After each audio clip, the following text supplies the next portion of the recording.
নমস্কার, শুভ দুপুর। তো আজকে দিদি ভাই দাদা ভাইদের সঙ্গে একটু কথা বলতে তোমাদের সঙ্গে চলে এলাম। তোমরা দেখতেই পাচ্ছ আজকে আমি রান্না করছি আমার রান্নাঘরে, শুধু বাঁধাকপির একটু ঘন্ট করব। কারণ আজকে হচ্ছে সোমবার, সোমবার আমাদের নিরামিষ। কালকের রান্না আছে কিছু কিছু, মেয়ে খাবে। আর রাত্রের ছেলে তো ডাইট চাট আছেই, তার মুরগি মুরগির হচ্ছে রোস্ট, যাকে বলে খাস বাংলা। তো যাই হোক, এইভাবেই দিনটা আমাদের আজকে শুরু হলো। তো দিদিভাই দাদাভাই, তোমাদের সঙ্গে একটু আগেই বললাম, কথা বলতে চলে এলাম যে তোমাদের ওইখানে কীরকম ঠান্ডা পড়েছে। আজকে ডিসেম্বর মাসের মনে হয় 21-22 তারিখ হবে। এইখানে খুব একটা ঠান্ডা বলবো না, ঠান্ডা আছে আবার একটু রৌদ্রও আছে, মোটামুটি দুটোই মিলেমিশে একদম ভালোই লাগছে। তো দিদিভাই দাদাভাইদের একটাই কথা বলবো,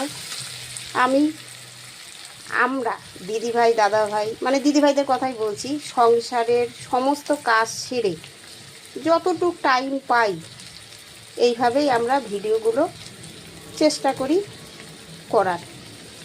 তো দাদাভাইদের বলছি, দিদিভাইদের বলছি, আমরা যদি সবাই সবার পাশে না থাকি কী করে আমরা এগোতে পারবো। তাই তোমাদের কাছে একটাই রিকোয়েস্ট, আমার ভিডিও যাদের যাদের পরিবারে যাবে তোমরা সবাই পাশে থাকবে, এটাই আমি তোমাদেরকে বলতে চাই। দেখো, আমরা তো ছোট পরিবার, এখন আমাদের ছোট পরিবার থেকেই এসেছি। জানি বড় বড় পরিবারে আমরা কমেন্ট করলেও তারা আমাদের পরিবারে আসবে কি আসবে না জানি না। তবে যারা ছোট ছোট পরিবারে দিদি দাদারা আছো, অবশ্যই সবাই সবার পাশে থেকো, এটাই আমার বলা। তো বন্ধুরা দেখো, আমি এই যে বাঁধাকপি আজকে করছি, কি কি দিয়েছি এইখানে: জিরার গুঁড়ো, একটু শুকনো লঙ্কার গুঁড়ো, কাঁচা লঙ্কা, তেজপাতা, তোমরা দেখতেই পাচ্ছ। এটা দিয়েই আমি একটু বাঁধাকপি করব। আজকে আমি বাঁধাকপি দিয়েই ভাত খাবো।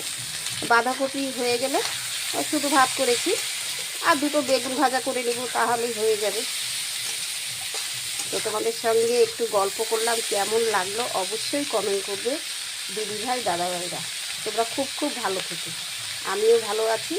আর শীতের ঠান্ডার দিনে আমরা সবাই কোথাও না কোথাও পিকনিক যাওয়ার প্ল্যান করছি। তোমরা কোথায় কোথায় পিকনিক যাচ্ছ অবশ্যই কমেন্ট করবে, আর আমিও কোথায় যাচ্ছি অবশ্যই তোমাদের কমেন্টে জানাবো। শুভ দুপুর দিদিভাই দাদাভাই, আমার ভিডিওটা কেমন লেগেছে অবশ্যই কমেন্ট করবে, আর অবশ্যই